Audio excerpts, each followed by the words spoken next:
இன்னைக்கு மார்கழி 6 புள்ளும் சிலம்பினக்கான் பாசுரம் கருடாழ்வார்க்கு விசேஷம். கருடாழ்வாரை பற்றி சொல்கிறதுனால அமிர்த கலசம் பண்ண போகிறோம் இல்லையா? அமிர்த கலசம். ஆமாம், பயத்தம்பருப்பில். நான் பயத்தம்பருப்பு வந்து ஊற வச்சிருக்கேன் 1 hour. ஜலம் அடிச்சுட்டு இது எவ்வளோ பயத்தம்பருப்பு எடுத்துருக்கோம் அதோட வந்து 1.5 அவளுக்கு எவ்வளோ ஸ்வீட் வேணுமோ அதுக்கு மாதிரி போட்டுக்கலாம். நான் வந்து 1க்கு 1.25 எடுத்து வச்சிருக்கேன். ஒரு சுற்றிட்டு வெள்ளம் போட்டுறேன். இது கொஞ்சம் ஏலக்காய் அப்படி போட்டுட்டு அதை வந்து அப்படியே போட்டுறேன். இது என்னென்னா கொஞ்சம் அந்த கலசம் பண்ணுற அளவுக்கு கொஞ்சம் கெட்டியான அந்த அளவுக்கு அது கிண்டா போகிறோம். இதுமாதிரி ஒன்றும் உருண்டையாக பிடிச்சிட்டு அப்படியே வச்சிடறாங்க. கலசம் நிறைய பண்ண முடியாது. அட்லீஸ்ட் ஒரு 11 பண்ணி நைவேத்தியம் வச்சுட்டு வச்சுட்டு அப்படியே சாப்பிடலாம். அமிர்த கலசம் நம்ம கருடாழ்வாருக்கும் அமிர்த கலசத்துக்கும் கதை சொல்லியிருக்கோம். நம்ம நிறைய சொல்லியிருக்கோம் நம்ம இல்லையா? அதுமாதிரி அம்மா பிள்ளையோட உறவுக்கு இது ஆகும் அப்படின்னு. ஆமாம்.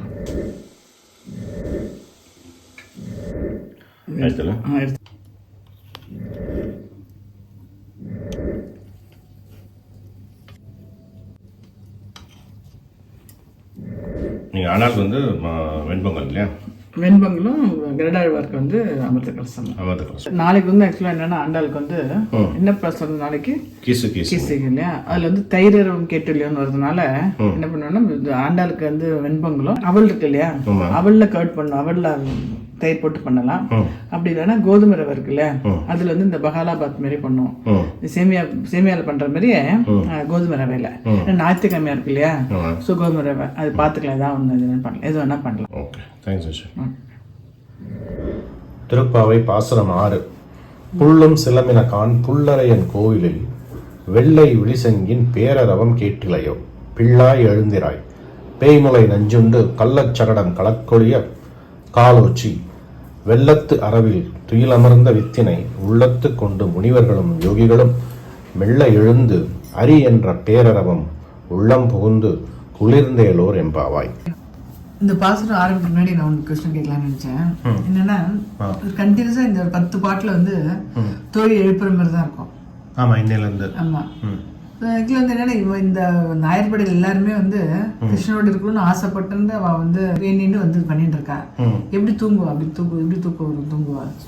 அவளே ஆசையா இருந்து ரெடி ஆகிட மாட்டாளா கிருஷ்ணனை பார்க்க போறோம் அப்படின்னு. அதுக்கு தூங்குற மாதிரி ஆண்டாளுக்கு எழுப்புற மாதிரி இருக்கு இல்லையா? 10 பாட்டு வேற இருக்கு. அதுல 10 பாட்டு அதே மாதிரி இருக்கு.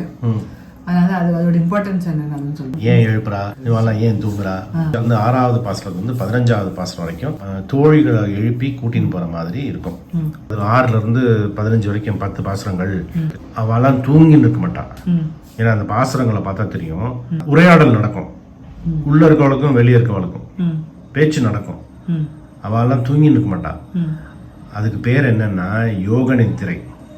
அது கண்ண மேல ஆழ்ந்த பக்தி இருக்கும். ஆழ்ந்த பக்தி. அவளுக்கே என்ன செய்யறோம்னு தெரியாது. அழகர் கோயில் இருக்குல்ல மதுரையில, அந்த அழகர் கோயில் மதுரை அழகர் கோயிலுக்கு மேல ஒரு நீர்வீழ்ச்சி இருக்கு. அதுக்கு பேர் வந்து நூபுர கங்கை. இந்த நூபுர கங்கை வந்து அதுல வந்து ஒரு பாசனம் இருக்கு.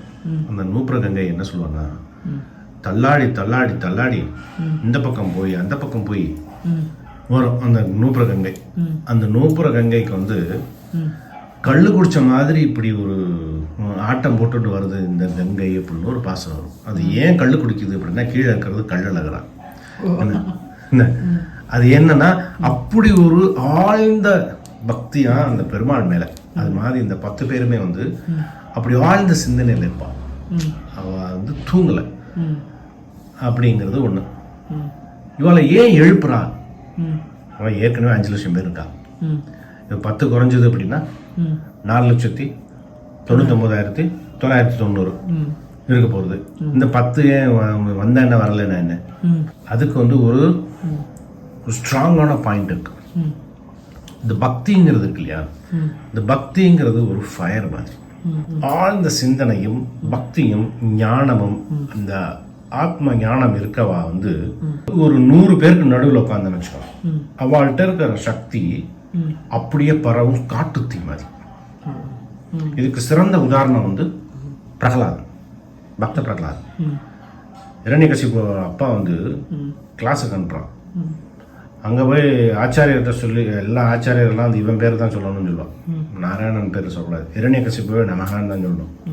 அவன் பேரே சொல்லி அந்த குருகுலத்துக்கு அனுப்பான்.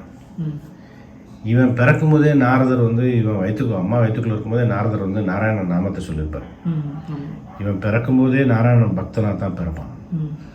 அசைக்க முடியாத பக்தி இவன் பெருமாள் மேல. இவனை பார்த்து அங்க இருக்க எல்லாருமே வந்து நாராயணன் மேல பக்தி வந்துடும் இவனை பார்த்துட்டு. ஏன்னா அந்த பக்தி அப்படிங்கிறது, இந்த ஆழ்ந்த சிந்தனை, ஆழ்ந்த பக்திங்கிறது வந்து ஒரு காட்டுத்தீ மாதிரி எப்படிப்பா. அதனால 5 லட்சம் பேர் போறோம், அதுல ஒரு 10 பேருக்கு இந்த மாதிரி ஒரு பக்தி இருந்துன்னு வச்சுக்கோ, எல்லாருக்குமே அது வரட்டுமே அப்படின்னு ஆண்டாளுடைய ஆசை. அதனால தான் இவன் வந்து எழுப்பி கூட்டின்னு போறான். இந்த 10 பாசுரங்களுமே வந்து நம்ம தோழி எழுப்புற மாதிரியும் பார்க்கலாம், ஒரு பாசுரத்துலையும் ஒரு ஆழ்வார்கள் எழுப்புற மாதிரியும் பார்க்கலாம்.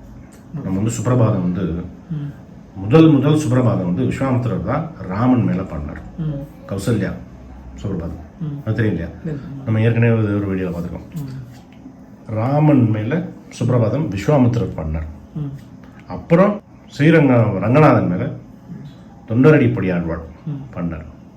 அப்புறம் திருவேங்கடமலை அந்த பெருமாளை வந்து பிரதிவாத பயங்கர முனிவர் அவர் பண்ணார். அடியார்களுக்கு ஆழ்வார்களுக்கு சுப்ரபாதம் பாடினது ஒரே ஒருத்தி தான், நம்ம ஆண்டாள் தான். கடைசியில நம்ம வந்து எந்த ஆழ்வார் அப்படிங்கிறத பார்க்கலாம். வெளியே வந்து பறவைகள் சத்தம் தான் கேட்கறது, கோவில்ல மணி அடிக்கிற சத்தம் கேட்கறது. இந்த சமயத்துல ஏன் தூங்கிட்டு இருக்க, எந்திருந்து வா, நம்ம எல்லாரும் சேர்ந்து கிருஷ்ணனை சேவிச்சுக்கலாம் அப்படின்னு கூப்பிடுவோம். 6வது பாசுரத்துல 6 விஷயம் நம்ம எந்திருந்த உடனே பண்ண வேண்டியதை சொல்றான் ஆண்டாள். 6 விஷயம் வந்து அந்த காலத்துல பண்ணியிருக்கான். இப்போ வந்து நம்மளும் பழகணும், நம்ம குழந்தைகளுக்கும் சொல்லித்தரணும். காத்தால இருந்த உடனே 6 விஷயம் நம்ம பண்ண வேண்டியது என்னன்னா, முதல்ல வந்து கஜேந்திர மோட்சத்தை பத்தி நினைச்சுக்கணும். கஜேந்திர மோட்சம் தெரியும் இல்லையா? யானை ஆதி மூலமேன் கூட்டம்னே பெருமாள் வந்து அவசர கதியில வந்து காப்பாற்றுவார். ஒரு நொடி பொழுதுல வந்து காப்பாற்றுவார். ஆதி மூலமே அப்படின்னு சொன்னோடனே ஒரு நொடி பொழுதுல வந்து காப்பாற்றுவார் கஜேந்திரனை. கஜேந்திர மோட்சம். இந்த கஜேந்திர மோட்சத்தை பத்தி நினைச்சுக்கணும். அதுக்கப்புறம் பெருமாளுடைய 5 நிலை. ஒன்று வந்து பரவாசுதேவன் பரத்துவம், 2வது வந்து வியூகம் பார்க்கடல், 3வது வந்து விபவம் பெருமாளுடைய அவதாரங்கள் ஏதாவது ஒன்று, 4வது அந்தர்யாமி மனசுக்குள்ள இருக்கிற பெருமாள், 5வது வந்து கோவில் இருக்கிற பெருமாள் அர்ச்சாவதார மூர்த்தி. 5 நிலையும் பெருமாளை நினைச்சுக்கணும். டக்கு டக்கு டக்கு டக்கு டக்கு நினைச்சுக்கணும். ஸோ 5 + 1 6. 6வது பாசுரத்துல 6 முக்கியமான விஷயங்கள் நம்ம கார்த்தால எந்திருந்தோடனே பண்ண வேண்டியது குழந்தைகளுக்கு சொல்லித்தரணும். இந்த 6 விஷயமே இந்த பாசுரத்துல இருக்கும். அது குறிப்பு இருக்கும். அது எங்க இருந்து ஆரம்பிக்கிறது அப்படின்னா, அரி என்ற பேரரவம் கேட்டிலையோ அப்படின்னு மெல்ல எழுந்து ஹரி என்ற பேரரவம் உள்ளம் புகுந்து குளிர்ந்தேலோர் எம்பாவாய். இந்த ஹரி அப்படிங்கிறது யார் தெரியுமா? கஜேந்திரன், கஜேந்திர வரதன். கஜேந்திர மோட்சம், அந்த யானைக்கு கஜேந்திர மோட்சம் கொடுத்த வரதராஜன் வந்து அவனுடைய பேர் வந்து ஹரி. ஹரி அப்படின்னாலே அந்த பெருமாள் தான், கஜேந்திர மோட்சத்துல வந்த பெருமாள். அது வந்து இங்கிலீஷ்ல HURRY எடுத்துக்கலாம், ஏன்னா அவசர கதியில் வந்தார் அவர். என்ன ஹரின்னு வச்சுக்கலாம், ஹரின்னு இங்கிலீஷ்லயும் வச்சுக்கலாம். அவசர கதியில வந்து உடனடியாக காப்பாற்றினார். அவசரம் வந்தார். கருடாழ்வார் வர்ற வேகத்தை விட வேகமாக வந்தார். அதையும் வச்சுக்கலாம் நம்ம. அவ்வளவு அவசரம் வந்து காப்பாற்றினார். ஹரி அப்படின்னாலே கஜேந்திர வரதன். அது சொன்னால 2வது பெருமாளுடைய 5 நிலை. ஒன்று ஃபர்ஸ்ட் வந்து பரத்துவம், அதாவது பரவாசுதேவன். எல்லாத்துக்கும் காரணம் வந்து ஊழி முதல்வன், அவன் தான் ஊழி முதல்வன். அப்போ எல்லாத்துக்கும் காரண கர்த்தா அப்படிங்கிறத என்ன சொல்லுவோம்னா வித்து அப்படிம்போம். அந்த வித்துங்கிற வார்த்தை இங்க இருக்கா. 2வது வந்து பார்க்கடல். பார்க்கடல்ல பெருமாள் எப்படி படுத்துட்டு இருப்பார்? ஆதிசேஷன் மேல். வெள்ளத்து அரவில் துயில் அமர்ந்த வித்தினை. வெள்ளத்து அரவம்னா தெரியல, பாம்பு அரவம். வெள்ளத்தரவில் துயில் அமர்ந்த வித்தினை. வித்துங்கிறது பரவாசுதேவன் பார்த்தோம். வெள்ளத்து அரவுனா என்னது? ஆதிசேஷன். பார்க்கடல் தான் வெள்ளத்து அரவுன்னு சொல்லுது. ஆதிசேஷன் மேல படுத்துட்டு இருக்கார் பார்க்கடல். அது வந்து வியூக நிலை. 3வது என்ன சொன்ன? விபவம்.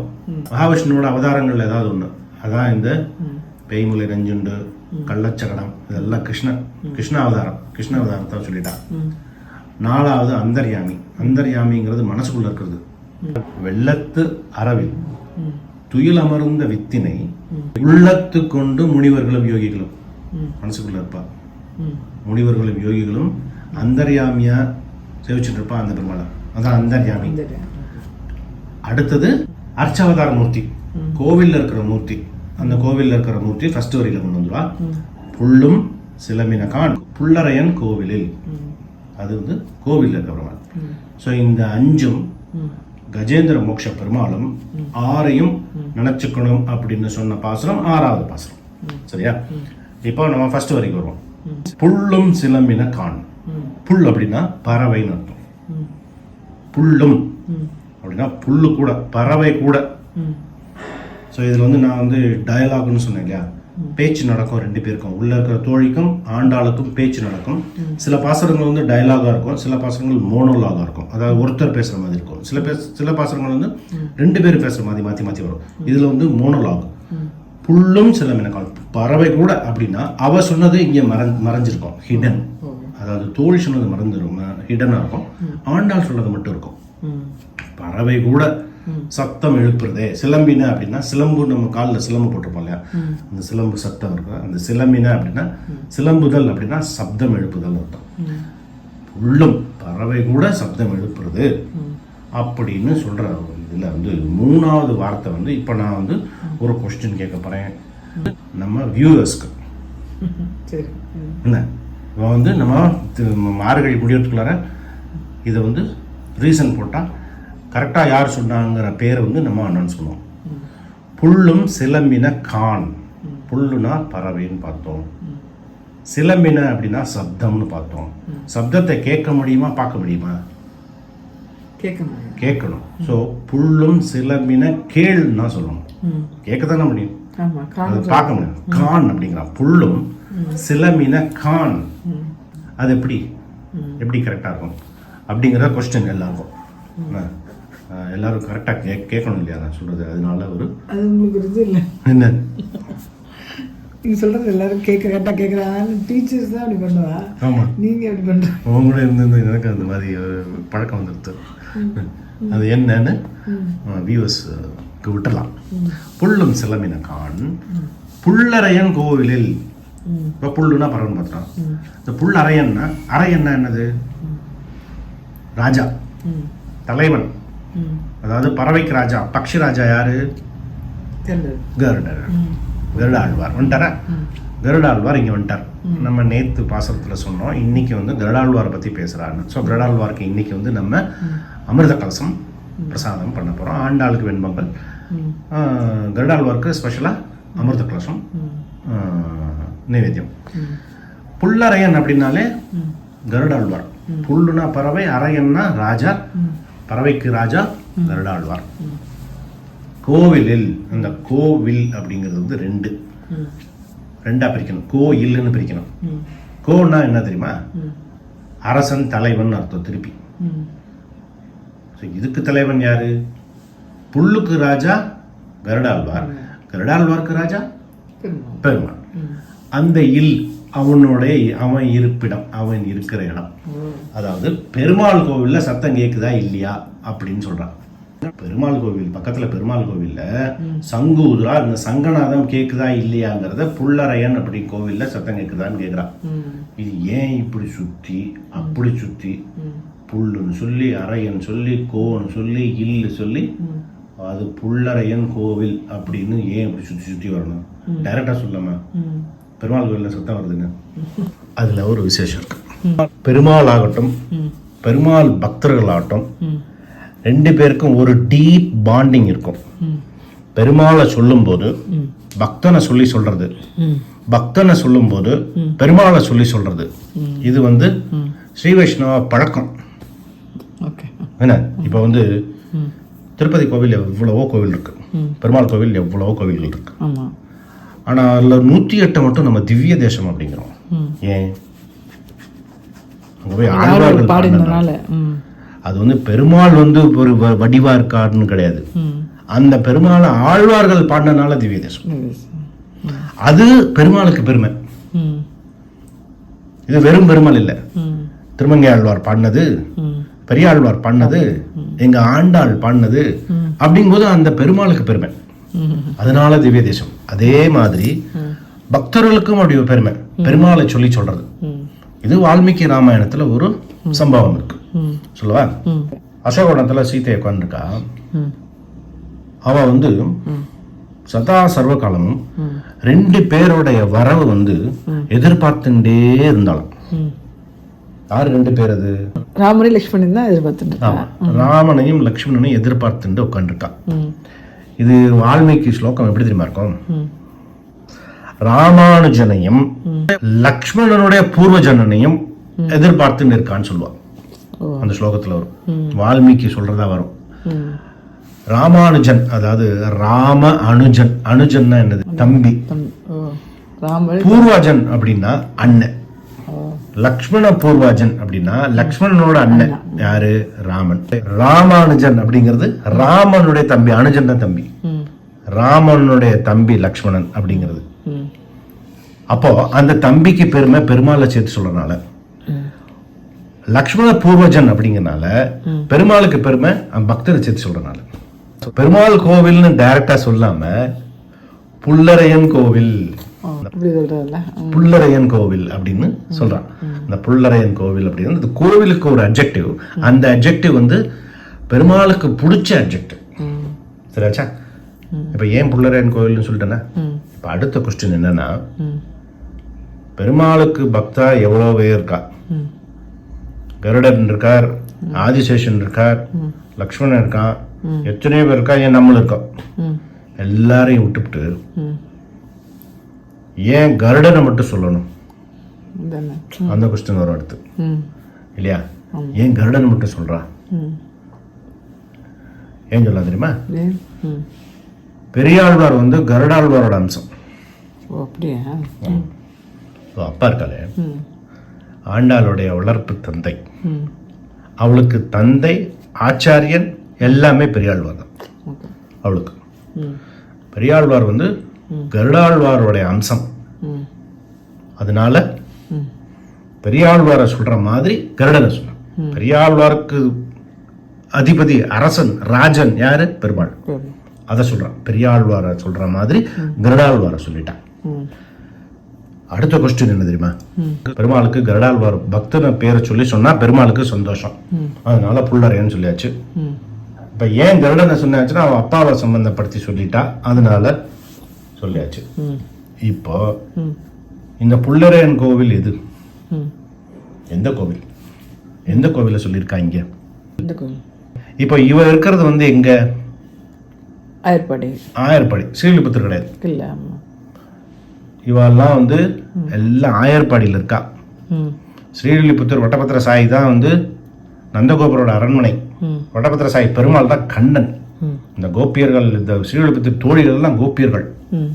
இவெல்லாம் ஆயர்பாடியில் இருக்கா, ஸ்ரீவில்லிபுத்தூர்ல கிடையாது. கலியுகம் கிடையாது, துவாபர யுகம். துவாபரகத்தில் இருக்கா. ஸோ இப்போ புல்லரையன் கோவில் எதுன்னு ஆராய்ச்சி பண்ணவா இருக்கா. இந்த புல்லரையன் கோவில் ஆண்டாள் எந்த கோவில சொல்லியிருக்கா? ஏன்னா கருடாழ்வார் கோவில் எவ்வளவோ இருக்கு தமிழ்நாட்டில். ஸ்ரீரங்கத்துல இருந்து, ஸ்ரீவில்லிபுத்தூர்ல இருந்து, நாச்சியார் கோவில் வந்து கருடாழ்வாருக்கு எத்தனையோ கோவில் இருக்கு. எந்த கோவில சொல்லியிருக்கா ஆண்டாள் இந்த பாசுரத்துல, 6ஆம் பாசுரத்துல? அப்படிங்கும்போது இவ சொன்னது வந்து, இவ வந்து ஆயர்பாடியில இருக்கா, கலியுகம் இல்ல துவாபர யுகம் அப்படின்னு சொன்னதுக்கு அப்புறம் எல்லாருக்கும் கன்வின்ஸ் ஆகி ஆயர்பாடிக்கு போனா. ஆயர்பாடியில இந்த கருடனுக்கு இல்ல பெருமாளுக்கு கோவில் இருக்கா அப்படிங்கும்போது ஆராய்ச்சியில வந்த விஷயம், ஆமா ஆயர்பாடியில யமுனை ஆத்தங்கரையில பெருமாள் கோவில் இருந்திருக்கு. அந்த பெருமாளுடைய பேர் என்ன தெரியுமா? ராமப்பிரியா பெருமாள். ராமன் திருவாராதனம் பண்ண கோவில் ராமப்பிரியா. ராமன் வந்து அவ குல தெய்வம் ஜெகநாத பெருமாள். அது யாரு? நம்ம ரங்கமன்னர். நம்ம ஸ்ரீரங்க மகாத்மியில பார்த்தோமா இல்லையா? நம்ம ரங்கமன்னர், ரங்கநாதன். ஆண்டாள மயக்கி கூட்டிட்டு போனார் இல்லையா? அவர் தான் ரங்கநாதன். இங்க வந்து ரங்கநாதன் ஐட்டம். இங்க வந்து நன்னா தயிர் சாதம் பிள்ளையார் சாப்பிட்றாரு, அங்க சப்பாத்தி தான் சாப்பிட்டுருந்தார். அவர் பேர் வந்து ஜெகநாதன். அவர் வந்து டெல்லி பக்கத்துல இருந்தார், ஆயிரப்பட்டியில். அவரை தான் சேவிச்சுட்டு இருந்தார். இந்த பெருமாளையும் சேவிச்சிருக்கார் ராமன். இந்த பெருமாளுக்கு பேர் வந்து ராமப்பிரியா. இப்ப நான் சொன்னனே, பெருமாளுக்கு பக்தனோட பேரை சொல்லி சொன்னா பிடிக்கும். அந்த பெருமாளுக்கு ராமப்பிரியான்னு பேரு. பெருமாளுக்கு அப்படி ஒரு இஷ்டமா, ராமன் பேரை சொல்லி எனக்கு பேர் வச்சது எனக்கு ரொம்ப பிடிக்கும் அப்படின்னு இஷ்டமா அங்க இருந்தார். அந்த பெருமாள்கிட்ட ஒரு அழகான கிரீடம் இருந்தது. அந்த கிரீடத்துக்கு ஒரு கதை இருக்கு. அந்த கிரீடத்துக்கும் அந்த பெருமாளுக்கும் கருடாழ்வாருக்கும் பிரிக்க முடியாத ஒரு சம்பந்தம் இருக்கு. அந்த சம்பந்தம் தான் இங்க சொல்றா. இவ கலியுகத்துல பிறந்தவர், வயசு 5. இந்த பாசுரம் எழுதும்போது துவாபர யுகத்துல ஆயர்பாடியில பெருமாள் இருந்தார். அந்த பெருமாளுக்கும் கருடாழ்வாருக்கும் ஒரு சம்பந்தம் இருக்கு அப்படின்னு இவ ஏன் இந்த இதை சொல்றான்னு ஆராய்ச்சி பண்ணவாளுக்கு அந்த உண்மை தெரிய வந்தது. அது என்ன உண்மைங்கிறத இப்ப பார்ப்போம். பார்க்கடல்ல பெருமாள் ஆதிசேஷன் மேல படுத்துருக்கார். ஆதிசேஷன் நன்னா படம் விரிச்சு நன்னா பெருமாளை வந்து கவர் பண்ணி படுத்துருக்கார். காலடியில தாயார் உட்காந்துக்கா, கருடாழ்வார் அப்படியே மேல சுத்தி நிற்கார். பெருமாள் நன்னா தாயார்கிட்ட நன்னா ஏதோ கதையை வந்துருக்கார். இவர் எப்ப வந்து பெருமாள் நன்னா தொணத்தொன்னு பேசுவார் தாயார்கிட்ட. இவர் எப்பெல்லாம் இந்த மாதிரி தொணத்தொன்னு பேசுறாரோ அப்பெல்லாம் ஏதாவது அவருக்கு பிரச்சனை வரும். திருநெண்டூர்ல அப்படிதான் பிரச்சனை வந்தது. திருமங்காழ்வார் போறார். திருநெண்டூர்ல பார்த்தா திருமங்காழ்வாரே பார்க்கல பெருமாள். திருநெண்டூர்ல ஆழ்வார் வந்ததை பார்க்காம தாயார்கிட்ட எதோ தொணத்தொன்னு பேசினார். திருமங்காழ்வார் கோச்சுன்னு போயிட்டார். தாயார் தொடர்ந்து பெருமாளை எழுப்பி, நீ தொணத்தொன்னு என் கூட பேசாம ஆழ்வார் போய் பிடிங்க, பாசுரம் வாங்குங்க அவர்கிட்ட, பாடாம போயிட்டார் அவர் அப்படின்னு சொல்லுவாங்க. இவர் எல்லாம் ட்ரெஸ் எல்லாம் போட்டு கிரீடம்லாம் வச்சுட்டு கிளம்புறதுக்குள்ளார மாமல்லபுரம் போயிடுவார் திருமங்காழ்வார். போய் அவரை போய் பிடிச்சி, எப்பா நீ ஏதாவது பாசுரத்தை கூட என் தாயார் சேர்க்க மாட்டானே, நான் தெரியாம அவரோட ஏதோ பேசியிருந்தேன், ஏதோ முக்கியமான விஷயமா இருந்தேன் பேசியிருந்தேன், பாசுரத்தை கொடுன்னு டக்குன்னு ஒரே ஒரு வரி, ஃபர்ஸ்ட் லைன் மட்டும் திருமங்காழ்வார் சொல்லி, அடுத்த பெருமாளுக்கு நான் போயிட்டு இருக்கேன், எனக்கு நான் இந்த திருநெண்டூர்ல பார்த்தேன், நீ ஏதோ பிஸியா இருந்த, எனக்கு டிஸ்டர்ப் பண்ணாத அப்படின்னு ஒரே ஒரு வரியை எடுத்து கொடுத்துட்டு போயிடுவார் திருமங்காழ்வார். இந்த ஒரு வரியை வாங்கிட்டு தாயார்ட்ட வருவார். தாயாருக்கு கோவம் வந்துடும். இப்படித்தான் நீங்க பண்ற காரியம் எல்லாம் பாதி நிற்கும், ஒரே ஒரு வரி வாங்கிட்டு வந்திருக்கேன், எல்லாம் முழுசா வாங்கிட்டு வாங்க அப்படின்னு திருப்பி அனுப்பா. திருப்பி அந்த திருமங்காழ்வார் அங்க இருந்து அடுத்த ஊருக்கு போயிடுவார். திருப்பி அங்க போய் வாங்கிட்டு வர ஒரு பாசரத்தை. இது இந்த மாதிரி திருநெல்வேலி பெருமாளுக்கு தாயார்கிட்ட தொணத்தனன்னு பேசி இந்த மாதிரி ப்ராப்ளம் வந்தது. இப்போ அதே மாதிரி பார்க்கடலையும் ப்ராப்ளம் வந்தது அவருக்கு. இப்படி எதோ தொணத்தனன்னு பேசினுக்காரு. பேசின்னு இருக்கும்போது அவர் தலையில இருந்த கிரீடத்தை தூக்கின்னு போயிட்டான் அவன். அவன் யார் தெரியுமா? விரோச்சகன். விரோச்சகன் யார் தெரியுமா? பக்த பிரகலாதனோட புள்ள. பிரகலாதனுக்கு அப்பாவும் அசுரன், புள்ளையும் அசுரன். இரண்யகசிபு பெரிய அசுரன். அவனுக்கு பிறந்தது வந்து பக்த பிரகலாதன், பெரிய பக்தன். அவனுக்கு பிறந்தது இந்த விரோச்சகன், நான் பெரிய அசுரன். அவனுக்கு பிறந்தது மகாபலி, அவன் 2 சேர்ந்தவன்.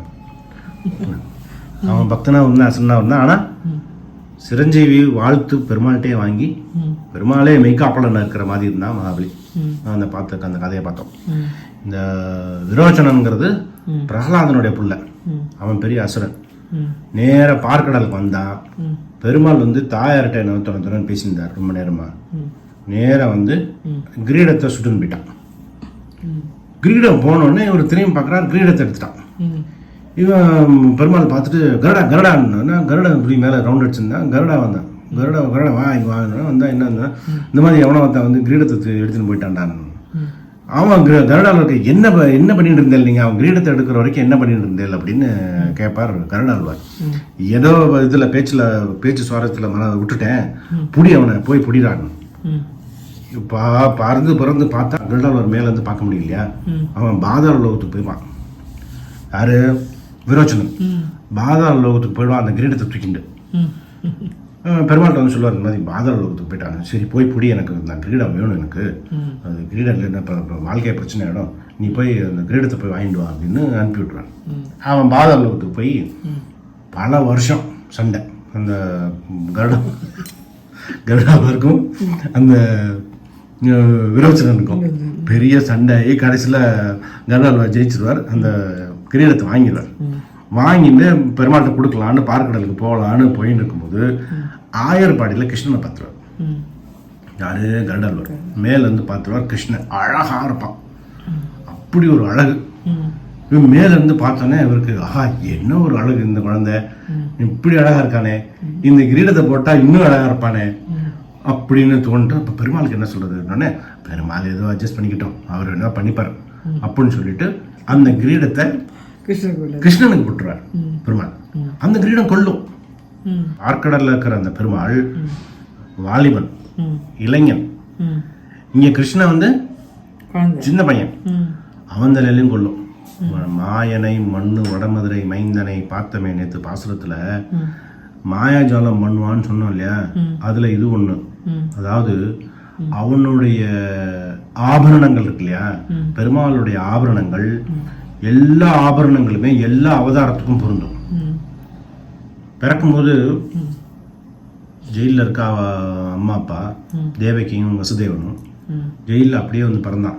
எப்படி பிறந்தான்? சதுர்புஜம், 4 கை, தாமரை, கதா, சங்கு சக்கரம், அப்படியே பிறந்தான். நல்லா கரு கரு கரு கருன்னு அப்படியே பிறந்துட்டு ட்ரெஸ்ஸோட பிறந்தான். அங்கே ஒரு ரூல்ஸ், நம்ம இன்னைக்கு வரைக்கும் ஒரு ரூல்ஸ் ஃபாலோ பண்ணுறோம். பிறந்த உடனே குழந்தைக்கு பழைய துணி தான் போடணும். யாராவது ட்ரெஸ்ஸை வாங்கி போடுவான். பெருமாள்கிட்டருந்து அந்த ட்ரெஸ்ஸே எடுத்துன்னு வந்தாங்க. பார்க்கடல் பெருமாளுடைய ட்ரெஸ் அது. அந்த பார்க்கடல் பெருமாள் அந்த வாலிபனுக்கு கை குழந்தைக்கும் அந்த ட்ரெஸ்ஸு பொருந்தும். அது வந்து அவன் செஞ்ச மாயம், எல்லா அவதாரத்துக்கும் பொருந்தும். அந்த மாயனேன்னு ஆண்டாள் சொன்னது அதுவும் ஒன்று விஷயம் இருக்கு.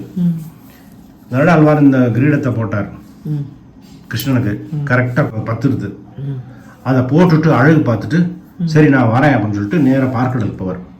பார்க்கடலில் போனால் ரொம்ப வருஷம் கழிச்சு வரான்னு சொல்லிட்டு வாடா எங்கே கிரீடம்னு 2 கையையும் வானத்தை காமிச்சு இல்லை அப்படிம்பார்.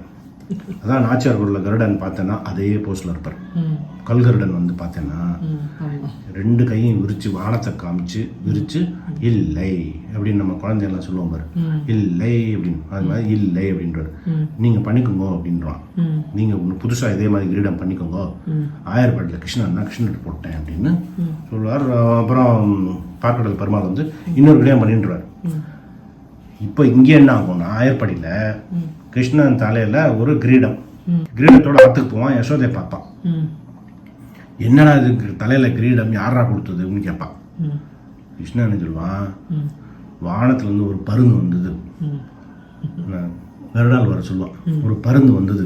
இந்த பருந்து வந்து என் தலையில இந்த கிரீடத்தை வச்சுட்டு போயிட்டு நன்னா இருக்கு அப்படின்னு சொல்லிட்டு போயிடுத்து அப்படின்னு சொல்லுவான். யசோதைக்கு ஏற்கனவே டெய்லி ஒரு அசுரம் வந்துட்டே இருக்கான். இந்த பேய் முளை நஞ்சுண்டுன்னு இருக்கால, பூதனை அரக்கி, கள்ளச்சக்கடம்னு சக்கர ரூபத்தில் ஒரு அரக்கன், பாம்பு ரூபத்தில் ஒரு காளிங்கன், இப்படி டெய்லி ஒரு அசுரம் அனுப்பிச்சுன்னே இருப்பான் கம்சன். இது போராதுன்னு இந்த கிரீடம் வேற என்ன, இந்த முதல்ல இந்த கிரீடத்தை வந்து கொடுத்துட்டு வருவான்னு சொல்லி அவனை தரன்னு இழுத்துன்னு போய் ஆயர்பாட்டில் ஒரு பெருமாள் கோயில், ராமபிரியான்னு கோவில். அந்த கோவிலில் அர்ச்சகட்ட சொல்லி பெருமாளுக்கு வைங்க. பெருமாளுக்கு வச்சா திருப்பி அந்த பெருமாளுக்கும் தலைக்கு கரெக்டாக இருக்கும் இந்த கிரீடம். எங்கேருந்து எங்கே வந்துருது பாரு. கிருஷ்ணன்ட்ட போய் பெருமாள்கிட்ட வந்து கருடாழ்வார் போய் கருடாழ்வார்ட்ட அந்த கிருஷ்ணனுக்கு வந்து கிருஷ்ணன் வந்து ராமபிரியா பெருமாளுக்கு போச்சு. அந்த கிரீடம் அப்படியே இருந்து அங்கேயே ரொம்ப நாள் சேவிச்சுருந்தாவெல்லாம். ராமன் வந்து சேவிச்ச பெருமாள் அது. அந்த பெருமாள் ராமனுடைய குழந்தை இருக்கு இல்லையா, லவ குஷன்ல, அந்த குஷன் வந்து அந்த பெருமாள் சேவிச்சிருக்கான். அந்த குஷனுக்கு கல்யாணம் பண்ண பொண்ணு வந்து யாதவ குலம். அந்த யாதவ குலம் அவளுக்கு அது வந்து குலதெய்வம் ஆயிடுச்சு அந்த ராமபிரியா கோவில், அந்த பெருமாள் கோவில். இது வந்து கிருஷ்ணாவதாரத்துல கிருஷ்ணனும் பலராமனும் நல்ல வாலிப வயசு வந்ததுக்கு அப்புறம் அந்த பெருமாளை தூக்கி தெற்கு பக்கம் வரா. இப்போ கர்நாடகாவுக்கு வரும்போது கர்நாடகா ஒரு இடத்துல வந்து அந்த பெருமாளை பிரதிஷ்டை பண்றாங்க. அதான் வந்து மேலக்கோட்டை. அந்த மேலக்கோட்டையில் அந்த பெருமாளை பிரதிஷ்டை பண்ணிட்டு அதுக்கப்புறமா நம்ம தமிழ்நாடு சைடு பக்கம் வந்தா. இன்னைக்கும் மேலக்கோட்டையில் விசேஷமான ஒரு உற்சவம் அப்படின்னா என்னது, வைரமுடி சேவை. வைரமுடி வந்து பெருமாள் அங்கேருந்து வந்த பெருமாள். நம்ம திருப்பாவை ஜியர் இருக்கார் இல்லையா, ராமானுஜர், இந்த பாசுரத்தை பார்த்துட்டு புள்ளைராயன் கோவில் பெருமாள் ஆயர்பாடியிலேருந்து மேல்கோட்டைக்கு வந்திருக்கான்னு சொல்லிட்டு மேல்கோட்டையில் தான் அப்படி இருந்தார் 12 வருஷம். அங்கே வந்தால் பெருமாள் இது. ஸோ இந்த ஃபர்ஸ்ட் வரியில இந்த பாட்டுல முதல் வரியில இருந்து சனாதன தர்மத்துடைய பெரிய ஒரு புராணம் வரலாறு இதுல புரிஞ்சிருக்கு. இந்த 6வது பாசுரத்துல 6 விஷயங்கள் நம்ம என்ன செய்யணும், நம்ம குழந்தைகளுக்கு என்ன செய்ய சொல்லி கொடுக்கணும் அப்படிங்கிறத சொல்லி கொடுத்துருக்கா. கஜேந்திர மோட்சத்தையும் பெருமாளுடைய 5 நிலைகளும் நினைச்சுண்டு எந்திரிக்கணும், வேற எதுவும் நினைக்கக்கூடாது.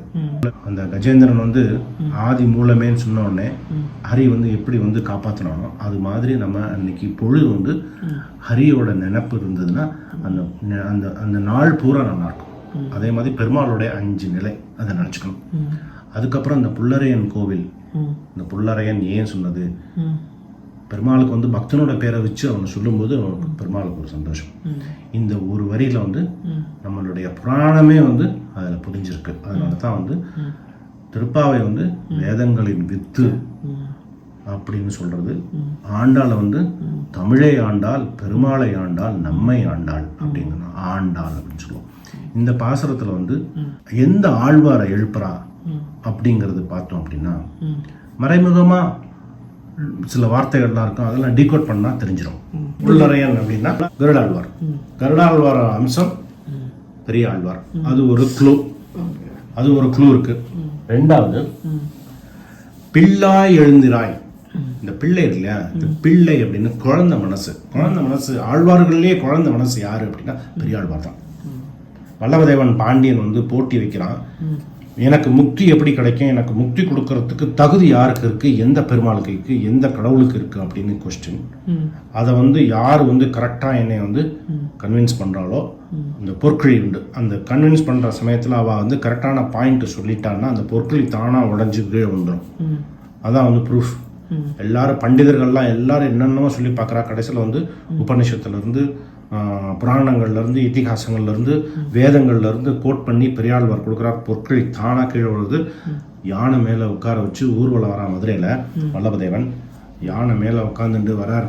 மதுரையில ஊர்வலம் வரும்போது பெருமாள் கருடாழ்வாரோட தாயார் சமேதமா வந்து அப்படியே வந்து பெரியாழ்வாருக்கு. அப்ப நம்மளா இருந்தா என்ன பண்ணுவோம், பெருமாளே நீ வந்துட்ட, எனக்கு இது வேணும் அது வேணும், இப்போ வேணும் அப்போ வேணும் எல்லாம் கட்டுறோமா. பெரியாள் என்ன பண்ணார், பல்லாண்டு பல்லாயிரத்தாண்டு அப்படின்னு நீ வந்து வெளியே வரப்படாது, இப்படி கண்ணு பட்டுரும். எவ்வளோ குழந்தையா இருக்கார் பாரு, பெருமாளுக்கே கண்ணு பட்டுருன்னு சொல்லி பல்லாண்டு வாழ்த்தினார். அதனால குழந்தை மனசு, இவளே குழந்தை, அப்பாவை குழந்தைங்கிறா. பிள்ளாய் எழுந்திராய் அப்படின்னு சொன்னது 2வது க்ளூ பெரியாழ்வார். அடுத்து முனிவர்களும் யோகிகளும். முனிவர்னா யாரு, யோகினா யாரு? முனிகி அப்படின்னு சம்ஸ்கிருதத்தில் சொல்லுவாங்க. முனிகி அப்படின்னா முனி அப்படிங்கிறது வந்து மனசு சம்பந்தப்பட்ட விஷயம். மண் அப்படின்னா மனசு. பெருமாளை வந்து மனசுல வந்து சிந்திக்கிறவா முனிவர். அதனாலதான் இந்த பெரியாழ்வார் பேர் வந்து விஷ்ணு சித்தன். விஷ்ணுவை வந்து தன்னுடைய சித்தத்துல கொண்டு வந்தவர், வச்சுட்டே இருந்தவர், விஷ்ணு சித்தன் அப்படின்னு சொல்லுவார். மனசுல வச்சிருந்தவர், அவர் வந்து பெரிய முனிவர். யோகி அப்படின்னா என்ன அர்த்தம், தன்னுடைய சரீரத்தால கைங்கரியம் பண்றவா யோகிகள். இவர் அதுவும் பண்ணியிருந்தார். என்ன பண்ணியிருந்தார், பெருமாளுக்கு கைங்கரியம் பண்ணியிருந்தார், புஷ்ப கைங்கரியம். தன்னுடைய நந்தவனத்திலிருந்து புஷ்பத்தை வச்சு அதை மாலையா தொடுத்து படபத்திர சாய்க்கு சாத்தியிருந்தார். யோகி. பெருமாளுக்கு வந்து 2 விதமான பக்தர் இருக்கா, முனிவர் இருப்பா, யோகி இருப்பா இல்லையா. நீ யோகி, நான் முனிவர். நீ வந்து சரீரத்தால நீ வந்து கைங்கரியம் பண்ணிருக்க, பூஜை பண்றது அதெல்லாம்.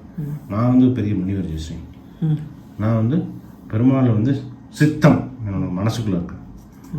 நான் வந்து முனிவர், நீ யோகி. ஆனா விஷ்ணு சித்தர் வந்து நம்ம எல்லாமே அப்படி ரெண்டு விதத்துல ஏதாவது ஒண்ணு இருப்போம். சில பேர் 2ஆ இருப்பா. அது மாதிரி அந்த பெரியாழ்வார் வந்து 2ம், மனசுலையும் உடல்லையும் பெருமாளை சிந்திச்சுட்டு இருக்காரு. அதனால இது ஒரு க்ளூ. ஸோ இதுல இருந்து நம்ம என்ன தெரியுது, எந்த ஆழ்வாரை எழுப்புறா, பெரியாழ்வார் தன்னோட தந்தைய பெரியாழ்வாரை எழுப்புறா. பெரியாழ்வாருக்கு சுப்ரபாதம். இது வந்து எல்லாமே வந்து ஆழ்வாருக்கு சுப்ரபாதம் பாடினது முதல் கடைசி ஆண்டாள் தான். இதான் புல்லும் சிலமினக்கான் பாசுரம். Okay, thank you. கதை நிறைய நல்லா இருந்துச்சு ஆனந்தா. கேட்டுனே இருக்கு. ஓகே.